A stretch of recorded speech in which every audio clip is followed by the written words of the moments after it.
Ya, Assalamualaikum warahmatullahi wabarakatuh. Hari ini kita akan melakukan proses daring untuk praktikum biokimia dengan topiknya adalah aktivitas enzim katalase. Kita sudah mempelajari tentang bab enzim, di mana enzim adalah suatu biomolekul yang berupa protein terdiri atas satu rantai polipeptida atau lebih yang berfungsi sebagai katalis atau senyawa yang dapat mempercepat proses reaksi di dalam tubuh. Enzim ada banyak sekali. Di sini kita bahasnya adalah enzim katalase. Seperti yang kita ketahui bahwa enzim dia merupakan suatu protein. Jadi kalau protein itu pasti ada beberapa faktor yang mempengaruhi, sama halnya dengan enzim. Enzim pun dipengaruhi oleh beberapa faktor. Nah, di sini kita akan mengetahui bagaimana pH dan suhu itu bisa mempengaruhi kinerja enzim katalase. Oke, kita bahas dulu bahwa enzim katalase di sini dia bertindak sebagai katalisator dalam menguraikan hidrogen peroksida atau H2O2 yang bersifat racun dalam tubuh. Jadi H2O2 itu adalah suatu zat. Dia terbentuk dari hasil samping metabolisme, baik itu metabolisme karbohidrat, lemak, protein. Pada proses transfer elektron itu salah satu outputnya atau hasilnya ini ada hasil samping hidrogen peroksida. Hidrogen peroksida ini kalau di dalam tubuh dia berbahaya karena bisa menimbulkan radikal peroksid. Nah, dalam hal ini keberadaan enzim katalase di sini fungsinya adalah mengubah H2O2 menjadi zat yang lebih aman, yaitu diubah menjadi H2O dan O2. Disinilah kerja dari enzim katalase. Saya ulangi, enzim katalase berfungsi untuk mengubah H2O2 menjadi H2O dan O2. Jadi H2O2 yang sifatnya berbahaya, dia akan dirubah bentuknya menjadi zat yang lebih aman, yaitu air dan oksigen. Nah, nanti saat praktikum kalian akan menemukan adanya gelembung. Itu sebagai parameter bahwa enzim katalase bekerja. Kalau terjadi gelembung, di dalam hal ini gelembungnya diwakili oleh gelembung oksigen, ini menandakan bahwa enzim bekerja untuk memecah H2O2 menjadi H2O dan O2. Nah, kita masuk ke prosedur. Karena di sini tujuannya adalah mengetahui pengaruh pH dan suhu terhadap aktivitas enzim katalase. Jadi nanti kita akan melakukan prosedur ada pengaruh pH dan suhu. Nah, di sini kalian lihat ada 6 prosedur. Kita menggunakan sampel hati ayam dan kentang mentah. Hati ayamnya kita gunakan ada yang masih kondisi mentah, ada yang sudah direbus. Jadi nanti kita punya 3 sampel. Hati ayam mentah, hati ayam rebus, dan kentang mentah. Masing-masing sampel kita cacah kecil-kecil. Tuh, jadi untuk tahap preparasinya kita cacah dulu sampel hati ayam mentah, hati ayam rebus, dan kentang yang masih mentah. Nah, di sini kita lihat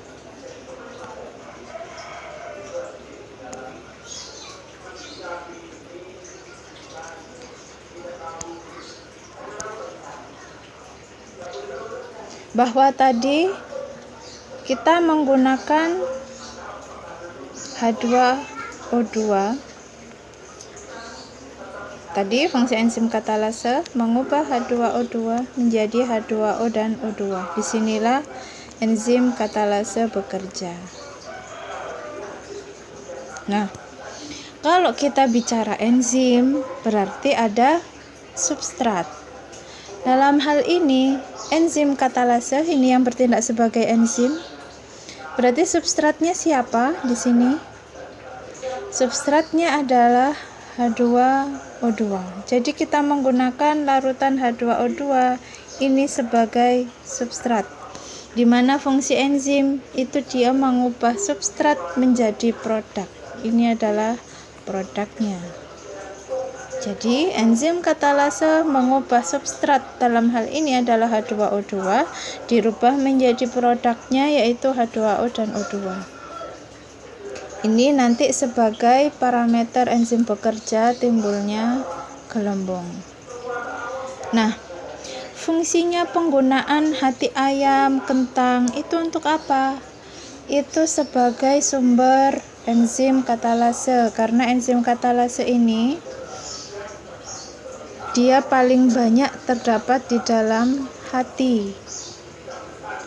Ada untuk mewakili sebagai sumber enzim katalase, kita bisa pakai hati, selain itu bisa dari kentang, karena kentang juga mengandung enzim katalase. Cuman kalau dalam tubuh makhluk hidup, memang enzim katalase paling banyak terdapat di hati. Ini kita pakai hati ayam itu sebagai sumber enzim katalase, atau kentang sama.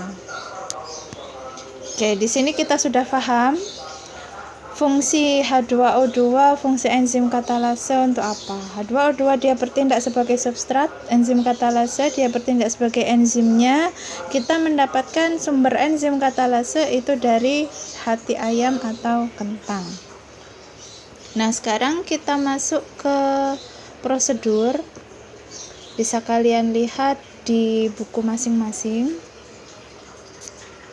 Untuk prosedur yang pertama di situ kita siapkan 2 tabung reaksi.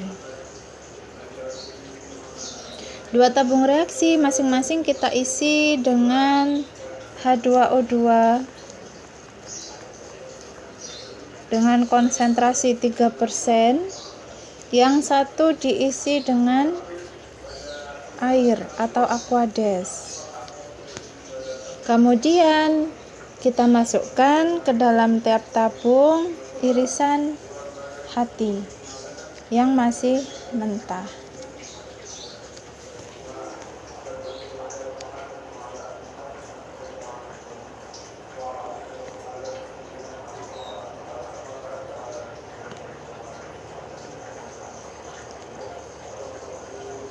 Hati ayam mentah kita masukkan. Apa yang terjadi? Di sini akan timbul gelembung-gelembung gas. Kira-kira tabung mana yang ada gelembung-gelembungnya? Tabung yang berisi H2O2 atau yang berisi aquades? Karena tadi kita sudah membahas yang bertindak sebagai substrat adalah H2O2. Jadi kalau tidak ada H2O2, tidak ada substrat, berarti enzim tidak bekerja. Jadi yang akan timbul gelembung itu adalah pada tabung 1. Sini akan ada banyak gelembung. Itu adalah gelembung-gelembung gas oksigen, hasil kerja enzim katalase dalam mengubah H2O2 menjadi H2O dan oksigen. Ini akan timbul banyak gelembung. Nanti silakan diberi tanda untuk gelembung yang jumlahnya banyak, dikasih positif 4 atau positif 3. Kalau gelembungnya sedang kasih 2, gelembungnya sedikit kasih positif 1. Nah, untuk ini untuk prosedur nomor 1. Kemudian untuk prosedur nomor 3, di situ kita disuruh mengulangi prosedur untuk hati yang sudah direbus selama 3 menit. Kita masuk ke prosedur selanjutnya, di situ prosedur 3. Di prosedur 3 kita mengulangi prosedur nomor 2, yaitu berarti kita pakai tabung reaksi dengan isi H2O2 3%, yang satu diisi dengan Aquades, tapi kita masukkannya adalah hati ayam rebus yang sudah direbus. Kenapa kita pakai yang sudah direbus? Berarti kalau sudah direbus, di sini kita ada pengaruh suhu. Hati ayam yang tadi berisi dengan enzim katalase di dalamnya, kalau kita rebus, kira-kira enzimnya masih aktif atau tidak? Berarti kita ini sedang menganalisis pengaruh bukan pH, suhu.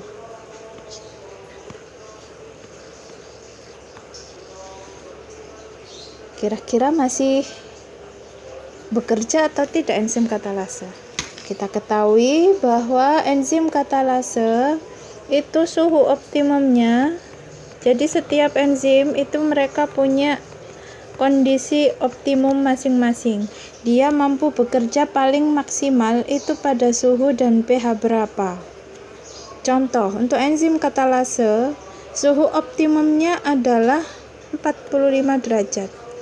Jadi dalam kondisi suhu 45 derajat, enzim katalase bekerja maksimal. Bagaimana kalau di atas atau di bawah itu? Ya pasti kondisinya tidak optimum. Mungkin masih bisa bekerja, tapi tidak bisa maksimal kerjanya. Untuk pH optimum enzim katalase, ini pH netral, yaitu pH 7. Bagaimana kalau pH-nya asam atau basa? Nanti bisa dilihat dari hasil pengamatan. Nah, di sini kita pakai hati ayam yang direbus untuk menganalisis pengaruh pH. Kita lihat suhu optimumnya aja 45 derajat. Kalau sudah direbus berarti suhunya sudah lebih dari 100 derajat Celcius, dengan prediksi bahwa gelembungnya sedikit. Ini otomatis negatif karena Aquades tidak ada substrat, tapi yang di tabung yang berisi H2O2 ini dapat diprediksi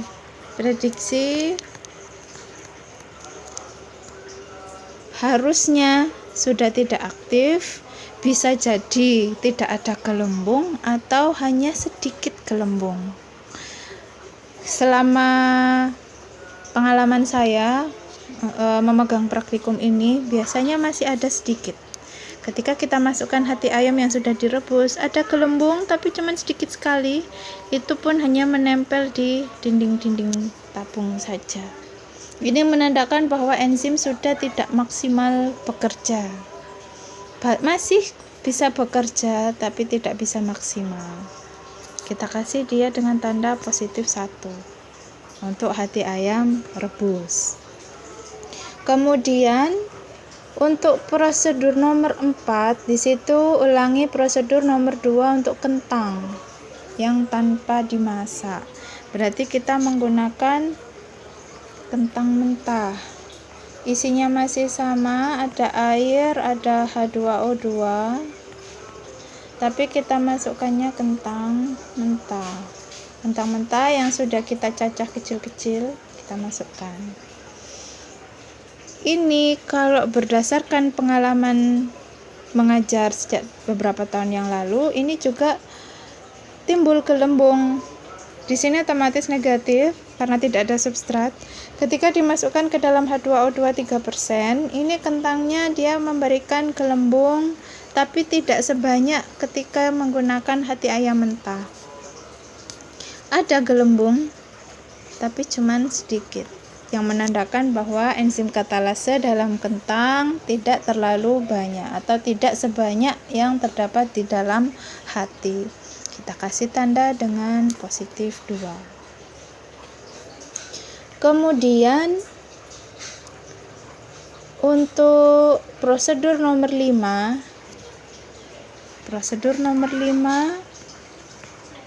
di situ kita menggunakan satu tabung yang hanya diisi dengan asam asetat 0,1 molar ditambah dengan H2O2 konsentrasi sama 3%. Di situ ada pengukuran menggunakan kertas lakmus yang harus kita pastikan ketika dicelup dengan kertas lakmus pH-nya asam, berarti mengubah lakmus menjadi warna merah. Jadi kita bawa tabung ini ke kondisi asam dengan penambahan asam asetat tadi.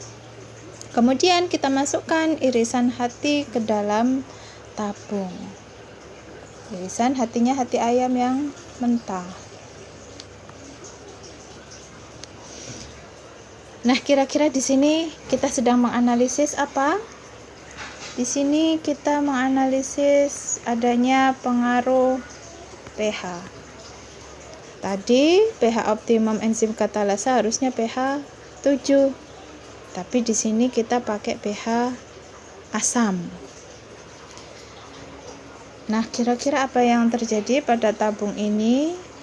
Kalau berdasarkan pengalaman, enzim ini masih bisa bekerja di pH asam tapi sangat sedikit. Ada gelembung tapi sedikit sekali. Kita kasih dia tanda positif 1. Berarti di kondisi asam dia masih bisa bekerja tapi tidak optimum. Untuk yang kira-kira sebelum kita melanjutkan ke poin yang selanjutnya, tadi ada pengaruh suhu, pengaruh pH. Kira-kira apa yang terjadi dengan enzim katalase? Mengapa adanya perubahan suhu, perubahan pH, itu kenapa kok bisa menonaktifkan atau menghentikan kerja enzim? Apa yang terjadi pada enzim? Karena kita kembali lagi bahwa enzim itu adalah protein, di mana protein itu ketika dipengaruhi pH dan suhu dia bisa mengalami proses denaturasi. Jadi enzim yang sejatinya adalah protein, ini kalau terkena pengaruh pH atau suhu dia bisa mengalami denaturasi. Makanya disinilah enzim dalam kondisi yang tidak optimum ketika kita bawa pada suhu dan pH yang tidak optimum. Ada proses denaturasi. Nah, di sini kenapa kita pakai asamnya adalah asam asetat? Kita pakai asam asetat dengan pertimbangan asam asetat termasuk ke dalam golongan asam lemah. Kita tidak pakai asam kuat supaya kita masih bisa melihat apakah enzim ini masih bekerja di kondisi yang asam tapi asamnya tidak terlalu mendekati pH 1, mungkin masih mendekati netral. Kalau kita pakai yang asam kuat, nanti penurunan pH-nya terlalu signifikan. Kalau terlalu signifikan, kita tidak bisa melihat kinerja enzimnya bagaimana, karena otomatis tidak aktif kalau dengan asam pekat. Makanya kita pakai asam lemahnya, yaitu asam asetat. Nah, bagaimana yang prosedur selanjutnya? Ini poin terakhir. Ulangi prosedur nomor 5 dengan larutan amonium hidroksida. Ini sama. Kita pakainya adalah amonium hidroksida dengan pertimbangan bahwa amonium hidroksida ini dia merupakan suatu basa lemah. Kita tidak pakai basa kuat supaya pH-nya tidak terlalu signifikan, terlalu tinggi. Ini kemudian ada isinya H2O2 juga 3%, baru kita masukkan irisan hati ayam mentah. Nah, ini berdasarkan pengalaman tahun sebelumnya, hasilnya enzim ini masih bekerja aktif karena gelembungnya masih banyak ternyata. Cuman masih lebih banyak yang kondisi netral tadi pada poin 1. Kasihlah kita dengan positif 3. Artinya enzim katalase ini dia masih bisa bekerja pada pH yang basah karena ada penambahan amonium hidroksida. Nah, ini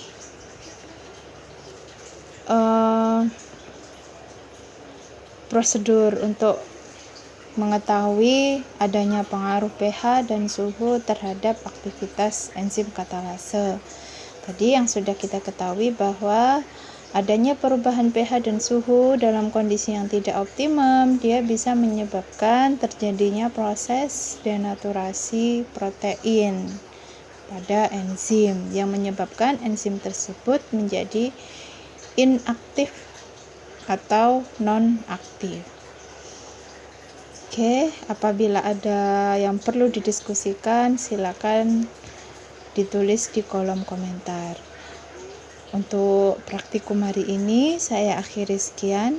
Assalamualaikum warahmatullahi wabarakatuh.